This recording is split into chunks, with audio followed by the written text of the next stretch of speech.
Vamos a pasar a otros temas. Ahora le queremos contar que vecinos en la alcaldía Álvaro Obregón denuncian construcciones irregulares que afectan la calidad de los servicios públicos que ellos reciben. Esto es lo que dicen.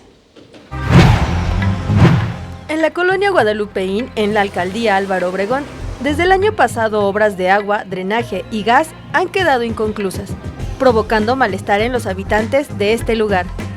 Vecinos indicaron que su molestia no solo se debe a los trabajos inconclusos, sino a la construcción irregular de edificios que les ocasiona falta de servicios.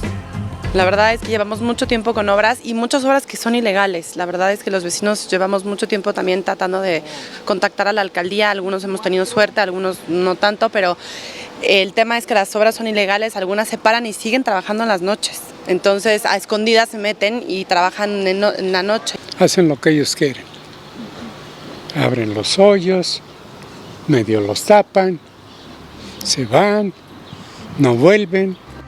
Entre las calles afectadas se encuentran Guti Cárdenas, Plaza Valverde, Juventino Rosas, entre otras, en donde se puede apreciar material abandonado, escombros y baches.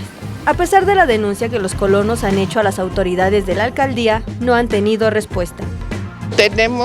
Hay una junta de vecinos, han ido, pero no nos hacen caso, ni nos oyen. Y vamos con frecuencia, digo, cada 8 días hay una persona que va a hablar a la alcaldía.